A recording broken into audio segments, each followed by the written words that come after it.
Assalamualaikum warahmatullahi wabarakatuh. Selamat siang rekan-rekan semuanya.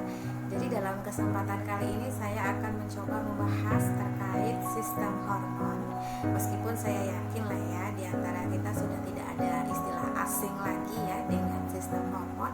Terlebih hormon ini berkaitan langsung dengan tubuh kita. Jadi minimal kita bisa menyebutkan hormon-hormon apa saja yang kita miliki. Meskipun di antara kita mungkin ada yang lupa terkait mekanismenya seperti apa. Di dalam kesempatan kali ini saya akan mencoba membahas itu ya. Jadi mohon perhatiannya dan mohon disimak dengan baik-baik ya. Jadi sebelum saya melanjutkan ke inti dari pembahasan kita yang berkaitan dengan mekanisme hormon yang kita miliki, sebelumnya kita membahas hormon itu apa sih kan gitu. Jadi jangan sampai kita sudah membahas terlalu jauh ternyata kita belum tahu hormon itu bentuknya seperti apa ya, meskipun secara langsung kita tidak bisa melihatnya. Jadi minimal kita bisa mengenal secara karakteristik yang dimilikinya. Jadi hormon itu berasal dari kata hormen yang artinya adalah pemilihan, pemacu atau bisa dikatakan perangsang ya. Jadi hormon itu juga berupa senyawa kimia, artinya kalau dikaitkan dengan ilmu kimia sangat berkaitan sekali karena kan senyawa-senyawa yang ada dalam tubuh kita ini tersusun dari bahan-bahan kimia yang memang itu secara alami ada dalam tubuh kita. Jadi bukan berarti itu buatan ya, artinya itu memang alami ada dalam tubuh kita yang secara langsung maupun tidak langsung itu terlibat dalam proses atau mekanisme metabolisme dalam tubuh kita. Salah satunya adalah hormon ya. Kemudian hormon ini dihasilkan oleh kelenjar tubuh. Jadi nanti di antara kalian harus ya, saya katakan harus paham dan harus mengetahui kelenjar-kelenjar apa saja sih yang menghasilkan hormon. Tentu hormon dihasilkan berbeda-beda antara satu kelenjar dengan kelenjar yang lain ya. Kemudian dari segi kadar, berapa sih kadarnya yang diperlukan dalam tubuh kita untuk menjalankan satu proses mekanisme metabolisme dalam tubuh kita? Yang jelas jumlahnya itu lebih sedikit ya, yang terlibat itu lebih sedikit. Tetapi meskipun sedikit, tetapi ini memberikan semacam fungsi yang sangat besar sekali, sangat luar biasa sekali. Kenapa? Karena kalau sampai tidak ada hormon ini atau bisa dikatakan jumlahnya berkurang atau tidak ada sama sekali, otomatis akan mengganggu atau meng-off-kan metabolisme dalam tubuh kita. Jadi ada dua kemungkinan yang membuat tubuh kita ini menjadi terganggu. Yang pertama, kalau jumlah hormon itu berlebih, serba salah ya. Yang kedua, kalau jumlah hormonnya kurang dari normal. Karena diharapkan di sini hormon yang kita miliki dalam kondisi yang stabil atau sesuai dengan apa yang dibutuhkan. Itu mengenai karakteristik hormon. Sekarang kita mempelajari lebih lanjut mengenai fungsinya. Nah, sekarang kalau ada pertanyaan, apa sih fungsi dari hormon? Nah, ini fungsi dari hormon ada beberapa macam ya. Yang pertama untuk memacu pertumbuhan. Jadi bisa dikatakan mutlak sekali ini harus ada dalam tubuh kita, meskipun hormonnya namanya berbeda-beda ya. Jadi kalau khusus untuk pertumbuhan itu namanya sendiri, untuk reproduksi juga namanya sendiri. Meskipun begitu semuanya termasuk dalam golongan hormon. Jadi hormon itu salah satunya untuk memacu pertumbuhan. Kita tidak akan bisa bertambah tinggi ketika dulu masih anak-anak ya, bertambah besar itu kalau tidak adanya hormon. Kemudian yang kedua, itu akan membantu dalam proses metabolisme tubuh, seperti proses pengaturan gula darah. Supaya gula darah kita dalam kondisi seimbang itu juga harus melibatkan hormon. Nah, yang ketiga untuk memacu proses reproduksi. Jadi itu yang membedakan kita dengan usia anak-anak ya. Kalau usia anak-anak kan belum aktif ya, bukan tidak ya, belum aktif ada produksinya. Karena memang di usia anak-anak itu hormon-hormon yang berkaitan dengan reproduksi belum aktif atau bisa dikatakan masih off ya. Oleh karena itu ketika sudah mulai aktif, ketika remaja sudah mengalami menstruasi yang pertama, nah itu baru bisa dikatakan dia sudah mulai aktif untuk organ-organ reproduksinya. Kemudian yang ketiga, mengatur keseimbangan cairan atau homeostasis. Nah ini yang kita harapkan sekali, jangan sampai tubuh kita tidak imbang dengan lingkungan luar. Karena memang faktor lingkungan luar ini sangat berpengaruh besar dalam tubuh kita. Kalau tubuh kita tidak bisa beradaptasi, maka tubuh kita akan mengalami ketidakseimbangan. Itu akan berdampak fatal dalam hal ini. Lalu siapa yang membuat tubuh kita bisa seimbang? Ya tubuh kita sendiri. Tubuh kita sudah bisa mengatur secara sedemikian rupa dengan segala sesuatu yang diberikan kepada kita, bahkan tanpa kita sadari. Nah, salah satunya adalah hormon. Memang ada di antara kita yang sedang menyadari saat ini hormon yang kita miliki sedang bekerja. Kita hanya bisa merasakan efeknya dari hormon yang kita hasilkan. Kemudian yang terakhir itu mengatur tingkah laku. Jadi ternyata tingkah laku itu juga bisa dipengaruhi oleh hormon. Ya, kita terlalu aktif ya. Kalau berlebihan juga ini perlu dipertanyakan. Ada apa dengan hormon kita ya? Jadi kita biasanya ada masa-masa yang membuat kita agak berbeda dari biasanya. Dalam kondisi yang bisa dikatakan tidak ada pilihan lain ya untuk melakukan hal yang mungkin awalnya kita takut, awalnya kita tidak berani, awalnya kita ragu karena adanya dorongan yang kuat itu tadi, sehingga kita bisa melakukan itu. Saya yakin setiap orang pasti mengalami hal seperti itu karena adanya hormon adrenalin ya. Hormon adrenalin yang itu tiba-tiba muncul ketika dalam kondisi kita sedang tinggi-tingginya berani, tinggi-tingginya semangat ya. Itu salah satunya. Nah, dalam tubuh kita untuk penyeimbang atau bisa dikatakan untuk pengatur koordinasi dalam tubuh kita itu memang tidak hanya hormon ya, ada juga sistem saraf. Tapi kedua-duanya ini bukan sebuah hal yang berbeda atau kita bedakan, tidak. Ini bisa dikatakan dalam sebuah keutuhan ya, sebuah kesatuan yang utuh untuk menyeimbangkan tubuh kita jangan sampai tidak adanya kestabilan yang itu menyebabkan fatal dalam tubuh kita ya. Jadi harus ada keseimbangan yang mutlak atau bisa dikatakan pengkoordinasian. Jangan sampai apa yang kita pikirkan itu berbeda dengan apa yang kita lakukan. Nah, takutnya kan input dengan output berbeda. Nah, ini kan sesuatu yang terjadi gangguan-gangguan yang bisa dikatakan fatal sekali ya. Nah, itu. Nah, sekarang apa sih yang membedakan antara hormon dengan saraf? Ya, yang jelas hormon itu kan bisa dikatakan dia senyawa kimia yang berbentuk protein ya. Jadi dari kadarnya, kemudian dari cara kerjanya, bahkan dari waktu mengalami perubahannya pun juga bisa dikatakan berbeda dengan saraf. Meskipun kedua-duanya ini mempunyai karakteristik tujuan yang sama, yaitu untuk mengkoordinasikan sistem tubuh kita supaya tidak timpang. Yang pertama, hormon itu dari segi cara kerjanya jauh lebih lambat ya daripada saraf ya. Kalau saraf itu kan karena adanya sinyal-sinyal yang disampaikan secara adanya loncatan-loncatan sinyal dalam saraf kita ya yang sangat begitu cepat, itu membuat kerja saraf itu jauh lebih cepat daripada hormon. Kemudian waktu mengalami perubahan kalau pada hormon itu lebih lama dibandingkan dengan saraf. Jelas kalau hormon ini kan ada beberapa hormon dalam tubuh kita yang dipengaruhi karena usia. Karena usia yang sekiranya belum bisa memproduksi hormon. Contohnya reproduksi itu kan tidak belum aktif ketika usianya masih bayi, masih remaja, masih anak-anak ya, dan baru mulai aktif ketika sudah remaja. Dan tentunya kalau dibandingkan dengan saraf sangat jauh sekali. Ini karena kaitannya dengan waktu mengalami perubahan itu tadi, antara saraf dengan antara hormon itu berbeda.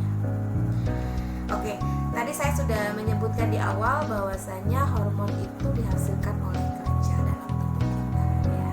Meskipun tidak semua kelenjar itu menghasilkan hormon ya, karena kita memiliki dua kelenjar dalam tubuh kita. Yang pertama adalah kelenjar eksokrin, yang kedua adalah kelenjar endokrin. Nah, kira-kira yang mana nih yang menghasilkan hormon? Eksokrin atau endokrin? Oke, saya sudah menebak kalian bisa jawabannya betul lah ya. Jawabannya betul yang mana? Oke, kita bahas yang pertama ya, kelenjar eksokrin. Jadi kelenjar eksokrin itu adalah kelenjar yang mempunyai saluran khusus ya, saluran yang memang ada untuk proses sekresi dari sekret atau bisa dikatakan getah ya yang dihasilkan oleh kelenjar eksokrin. Sedangkan kalau kelenjar endokrin itu tidak seperti eksokrin yang mempunyai saluran khusus. Kalau endokrin tidak memiliki saluran khusus. Lalu bagaimana caranya dia mengeluarkan sekret ya? Biasanya kalau untuk yang endokrin tidak memiliki saluran khusus dan untuk kerjanya itu langsung dialirkan ke aliran darah seperti itu. Nah, ini kalau dilihat dari karakteristik masing-masing kelenjar eksokrin dan kelenjar endokrin, yang lebih mengena ya, yang lebih pas dengan karakteristik hormon itu adalah yang kelenjar endokrin. Kalau yang kelenjar eksokrin ini paling banyak dilibatkan dalam proses salah satunya ya dalam proses pencernaan. Karena di sana banyak kelenjar-kelenjar yang harus menghasilkan enzim-enzim yang itu mempunyai saluran khusus yang sudah pada tempatnya masing-masing, tidak boleh keliru di mana sih pepsin itu harus diproduksi, dihasilkan atau disekresikan, di mana sih lipase harus disekresikan, tidak boleh keliru karena adanya saluran-saluran khusus untuk mensekresikan enzim tersebut. Tapi kalau hormon tidak, hormon itu dirilis atau dikeluarkan langsung ke aliran darah. Nanti akan langsung ditujukan ke sel-sel target yang sekiranya berkaitan dengan hormon tersebut. Jadi tidak boleh salah alaman juga. Kalau hormon yang berkaitan dengan gula darah ya hanya untuk gula darah saja, tidak untuk yang lain. Seperti itu. Kemudian sebelum melanjutkan mengenai mekanisme pengaturan hormon, kita alangkah baiknya harus mengetahui dulu macam-macam kelenjar yang kita miliki. Ada beberapa karakteristik ya. Yang pertama itu berdasarkan aktivitasnya. Nah ini yang nantinya akan bisa menjawab kenapa sih untuk waktu kerja saraf dengan hormon itu berbeda, lebih cepat saraf daripada hormon, karena memang ada tipe hormon yang berdasarkan aktivitasnya itu pertama bekerja sepanjang masa, artinya dari kita lahir sampai kita meninggal itu hormon ini tetap aktif. Itu yang pertama. Yang kedua, bekerja mulai masa tertentu. Jadi ada waktu yang sekiranya off, kemudian dia on, tetap aktif. Ada masa waktunya. Yang ketiga, bekerja sampai masa tertentu saja. Artinya ada batasannya di sini, tidak long ya, tidak long time sampai waktu kita meninggal. Tidak. Nah, di sini kita bisa ketahui masing-masing bahwasanya kalau hormon yang bekerja sepanjang masa itu artinya akan terus-menerus diproduksi oleh tubuh kita. Contohnya adalah hormon metabolisme. Selama tidak ada gangguan, sebetulnya tubuh kita secara normalnya itu akan menghasilkan hormon ini. Kecuali kalau ada gangguan ya. Gangguan ini bisa dikarenakan dari dua faktor. Yang pertama karena organ, bukan organ ya, karena kelenjarnya itu mengalami gangguan. Yang kedua karena kita tidak bisa menyeimbangkan dengan faktor lingkungan ya. Kita terlalu berlebihan memberikan asupan makanan yang sekiranya mengganggu atau memberatkan tugas dari hormon tersebut sehingga akan mengganggu kerjanya lebih berat. Nah itu ada seperti itu. Kemudian yang kedua, bekerja mulai masa tertentu. Nah ini biasanya terjadi ketika seseorang itu sudah menginjak usia yang sekiranya hormon itu mulai aktif. Apa itu?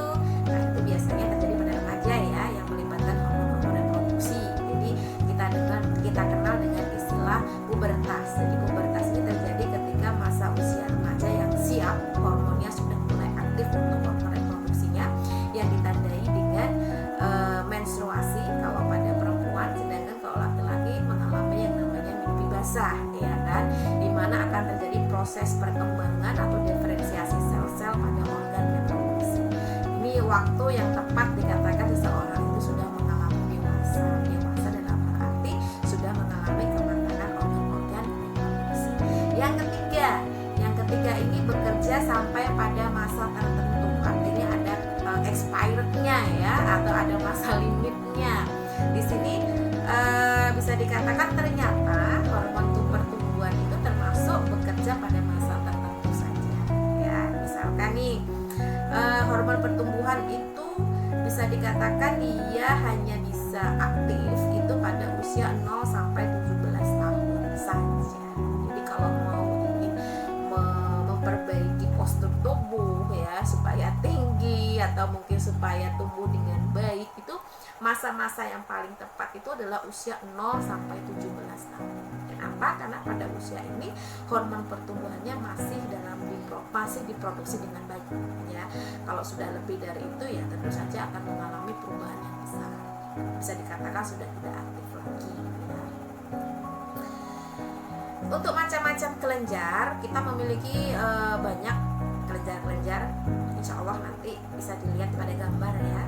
Jadi ada kelenjar kelenjar hipofisis, ini yang paling atas ya, yang ada di area kepala. Ada hipotalamus, nah ini yang mengatur segala sesuatu yang berkaitan dengan keseimbangan dalam tubuh kita atau homeostasis ya.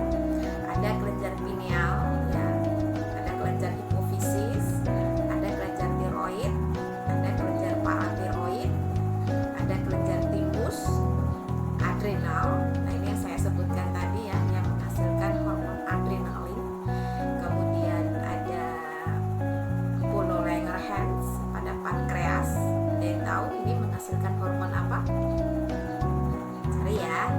Kemudian di area ovarium kalau pada perempuan ya, kalau pada laki-laki itu adalah testis. Tentu sangat beda sekali hormon yang dihasilkan perempuan dengan hormon yang dihasilkan laki-laki. Meskipun dasarnya sama, tapi kadarnya berbeda. Tapi ada karakteristik yang sifatnya spesifik yang membedakan antara laki-laki dan perempuan. Kalau perempuan ini kan nantinya yang akan menghasilkan ovum, sedangkan pada laki-laki yang akan menghasilkan sperma. Tentu yang lebih menonjol atau yang lebih besar untuk diproduksi berbeda dengan laki-laki maupun pada perempuan. Oke, yang pertama itu saya akan menjelaskan tentang hormon yang diproduksi oleh kelenjar hipofisis atau pituitari ya, atau master of glands. Jadi hormon ini dihasilkan oleh lobus anterior, lebih didominasi oleh hormon yang mengatur pertumbuhan, reproduksi, dan masalah stres. Ini biasanya kalau kita yang suka terganggu karena stres, itu karena mekanisme dalam hipofisisnya itu tidak seimbang seperti itu. Macam-macamnya, yang pertama STH ya, STH itu adalah somatotrof hormon atau somatotropin. Ini adalah hormon pertumbuhan ya. Jadi hormon yang memacu pertumbuhan, terutama dalam proses osifikasi atau pembentukan massa tulang ya. Kemudian mengatur metabolisme lemak dan kandungan. Jadi tadi saya katakan kalau hormon pertumbuhan itu adalah hormon yang aktif pada masa waktu tertentu, yaitu memang betul adanya. Jadi kalau ingin menambah massa tulang yang paling tepat ya, dengan segala aktivitas olahraga atau mungkin aktivitas konsumsi yang mengandung kalsium, itu paling banyak, paling bagus itu ketika diterapkan di usia 0 sampai 17 tahun. Namun bukan berarti ketika usia lebih dari itu nggak perlu, justru malah perlu. Kenapa? Karena untuk mendongkrak ya kalsium-kalsium yang mungkin dimiliki oleh tubuh kita kalau stoknya berkurang, kan begitu. Jangan sampai kita mengalami pengeroposan tulang ya, dengan vitamin-vitamin yang bisa menunjang itu semua. Tapi secara alami dalam tubuh kita itu sudah mengalami penurunan untuk pembentukan tulang atau osifikasi ya, karena sudah mulai off ya, atau mulai berkurang untuk hormon STH ini. Ada dua kemungkinan yang terjadi pada saat produksi hormon STH ya. Itu tadi saya katakan serba salah sebetulnya kalau berkaitan dengan hormon. Kalau lebih ya salah, kurang ya salah ya kan. Kenapa? Karena kalau misalkan dia berlebih, ini akan disebut dengan istilah hipersekresi ya. Hipersekresi artinya ketika jumlah hormon yang diproduksi itu berlebihan. Ada nggak efeknya? Tentu ada. Bukan berarti tambah bagus atau apa ya, mungkin secara kasat mata iya, karena mungkin penampilannya lebih bagus. Tapi kalau berlebihan bagaimana, kan gitu pertanyaannya. Jadi kalau misalkan hipersekresi itu terjadi pada masa pertumbuhan ya, usia 0 sampai 17 tahun, itu disebut dengan istilah gigantisme. Pernah dengar istilah gigantisme? Jadi gigantisme itu pertumbuhan yang tidak terkendali pada usia-usia pertumbuhan. Secara normalnya dia melebihi batas normalnya begitu. Jadi sangat timpang sekali dengan teman-teman yang seusianya, karena mungkin nampak lebih tinggi. Kalau terjadi pada usia dewasa, ini disebut dengan istilah akromegali. Ini biasanya terjadi ketika usia sudah di atas 25 tahun ya. Jadi kalau untuk dari segi pertumbuhannya itu tidak hanya dilihat dari tingginya saja, tetapi ada beberapa bagian-bagian bagian organ kita yang secara nampak mata itu tidak tidak normal ya, seperti mungkin ukuran tangan yang kelihatan lebih besar, atau mungkin bisa dilihat dari raut wajah ya yang lebih menggembung seperti itu ya. Nah ini kalau dibahas apakah berbahaya atau tidak, ya jelas berbahaya ya. Kenapa? Karena kaitannya kan dengan massa tulang ya, dengan kekuatan otot untuk menopang tubuh yang over tadi itu kira-kira sanggup apa tidak, kan begitu. Karena kebanyakan mereka yang mengalami hipersekresi itu biasanya akan mengalami kelumpuhan secara dini. Artinya tulangnya sudah tidak mampu lagi untuk menopang badannya atau tubuhnya yang over kayak tadi ya, bisa dikatakan tidak normal. Oke, kemudian kalau dibandingkan dengan temannya jauh banget ya bisa dilihat pada gambar lah ya. Jadi kalau semisal normalnya itu tubuhnya hanya segini, tetapi tingginya jadi 2 kali lipat ya, 2 kali lipat dari ukuran normal dari orang biasa. Yang kedua itu kebalikannya. Yang pertama hiposekresi, yang pertama hipersekresi, yang kedua hiposekresi. Kalau hiper tinggi ya, kalau hipo berarti lebih pendek dari normal maksudnya. Jadi ini bisa menyebabkan pertumbuhan yang disebut kretinisme atau dwarfisme ya, yang menyebabkan pertumbuhan itu menjadi terhambat. Jadi pada pertumbuhan ini yang jelas pertumbuhannya itu sangat dipengaruhi oleh pembentukan tulang ya. Jadi tulangnya tidak, osifikasinya tidak berjalan dengan baik. Itu kan berarti mengalami kelainan mental, tidak ya. Ini kadang tidak ada berkaitan dengan kesehatan mentalnya, tidak. Ini hanya secara fisik saja, secara mental sama dengan yang lainnya ya, bahkan mempunyai kemampuan reproduksi yang sama, hanya dari segi proses pertumbuhannya yang mengalami terhambat ya, karena adanya gangguan dalam osifikasi. Yang kedua itu adalah hormon LTH atau prolaktin.